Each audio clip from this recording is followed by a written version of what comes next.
Credit तरी घेण्याचा प्रयत्न करा. म्हणजे सरकार चालवता येत नाही, अकार्यक्षम मुख्यमंत्री कधी एवढे मी पाहिले नव्हते. नुसतं खोके कसे काढायचे, धोके कसे द्यायचे एवढं माहिती आहे. पण आज आत्ताच्या तासाला देखील मुंबई ट्रान्स हार्बर लिंक तयार होऊन 3 महिने पडलेली आहे. 3 महिने. किती? 3 महिने. उद्घाटनाची वेळच मिळाली नाही. आत्ता आज मी पाहिलं, थोडं आज पाहणीसाठी फोटो सेशन झालेलं आहे, असं अशी बोटं बिटं दाखवून झालेलं आहे.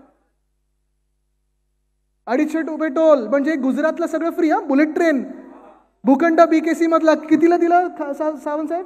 फ्री, फुकट. गुजरातसाठी जर बुलेट ट्रेन असेल तर फ्री. पण आमच्या महाराष्ट्रातल्या लोकांसाठी जर MTHL आमच्या नवी मुंबईमधून मुंबईत यायचं असेल किंवा मुंबईतून महाराष्ट्रात म्हणजे जे मेनलँड आहे आपलं नवी मुंबईत जायचं असेल, चिर्ले गावात जायचं असेल तर 250 रुपये तुम्हाला भरायला लागणार.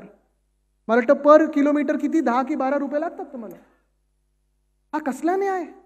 काय एवढा अन्याय तुम्ही माझ्या महाराष्ट्रावर करताय? 3 महिने तुम्हाला उद्घाटनाची वेळ मिळत नसेल तर लोकांसाठी खुलं तरी करून द्या.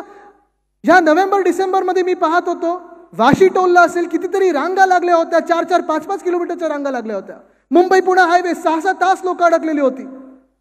पण आम्हाला उद्घाटनाची तारीख मिळत नाही, दिल्लीवरनं आदेश मिळत नाही. उघडायचं कसं? जनतेचे आम्ही सेवक नाहीच आहोत. मी आज ह्या घटनाबाह्य मुख्यमंत्र्यांना सांगतोय की जर या 15 जानेवारी पर्यंत तुम्ही MTHL खुला केला नाही तर आम्ही जाऊन खुला करू. लोकशाही मराठी ऐका, पहा, जागरूक रहा.